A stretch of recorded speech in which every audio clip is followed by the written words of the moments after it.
Почитувани, во неделава што измина, Социјалдемократскиот сојуз на Македонија вложи максимални напори да се подготви конечен извештај на Комисијата за настаните од 24 декември минатата година, неопходен пред се за македонската јавност, но секако потребен и заради нашите европски и евроатлантски интеграции.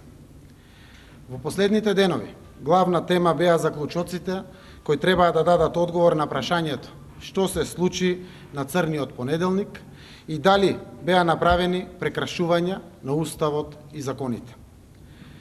На ВМРО-ДПМН им понудивме широк спектар на можни формулации. Дававме иницијативи и предлози. Се фокусиравме на суштината и синоќа, во доцните часови, сметаме дека бевме блиску до договор. Понудивме повеќе од 20 опции за констатирање на прекрашување на Уставот, во случајот со отстранување на новинарите и пратениците. ВМРО-ДПМН прифати формулација за уставни прекрашувања при употреба на сила и отстранување на пратениците од Собраниската сала. За жал, премиерот Груевски и ВМРО-ДПМН не успеа да го направат последниот чекор. Не беа подготвени да констатираат противуставност при отстранувањето на новинарите од Собраниската сала на критичниот ден. За СДСМ, достоинството и дигнитетот на новинарите е еднаков со оној на пратениците. Уставните одредби за слобода на информирање и за поделба на власта се еднакво важни и обврзувачки.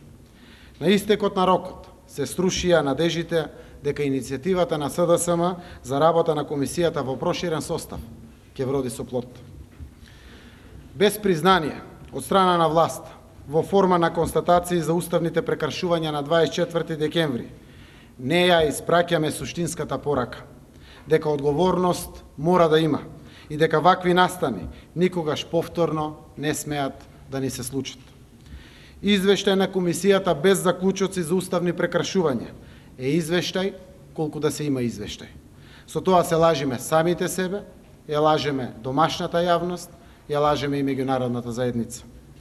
Формален извештај за маскирање на црниот понеделник за СДСМ беше и е неприфатлива опција. На 24 декември беше прекршен Уставот.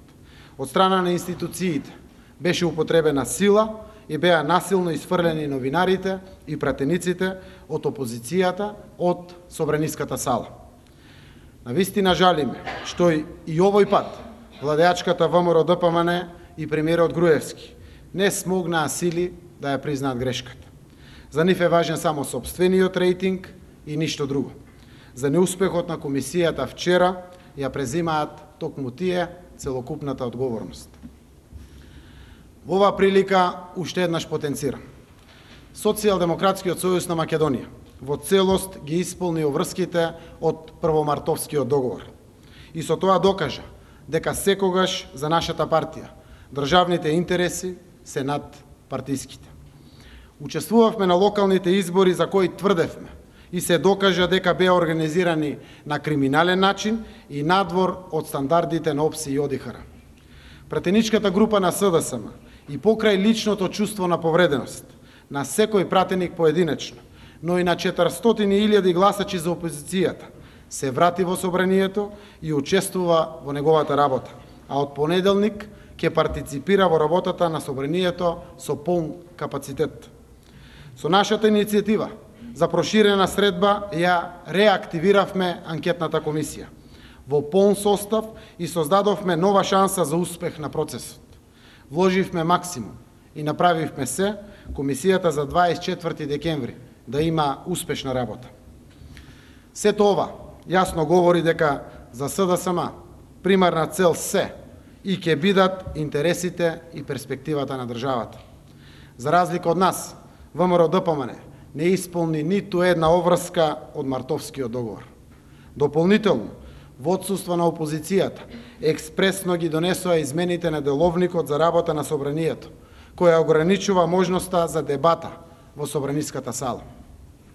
И покрај острото спротивставување на новинарската заедница, ВМРО-ДПМН упорно инсистира на донесување на законите, што уште повеќе ќе ги загрозат и угушат слободата и правото на информирање.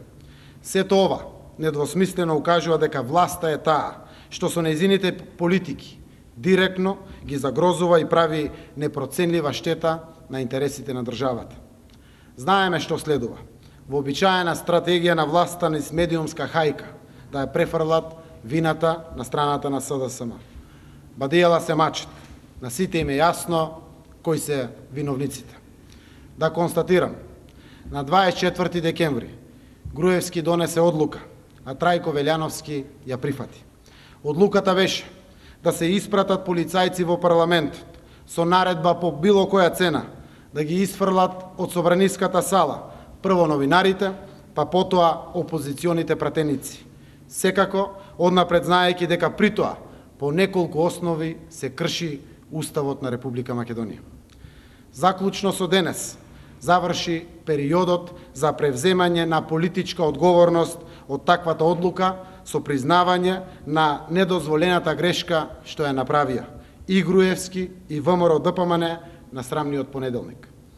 Со неприфаќање на политичката одговорност поради кршење на Уставот, само уште еднаш Груевски потврди дека не е подготвен да понесе одговорност за нешто, па дури и за толку очигледната и секому јасна работа. Нему му е важно само сопствениот рейтинг и ништо друго. Овој пат, со неприфаќањето на очигледната одговорност, направи катастрофална грешка. Груевски ќе остане запаметен по децата што просат околу сите објекти што тој ги направи во центарот во Скопје. Но ќе остане запаметен како премиер кој на најдрзок може начин го скрши Уставот на Република Македонија, исполнувајќи ја својата алчна потреба за пари за време на голема криза и сиромаштија.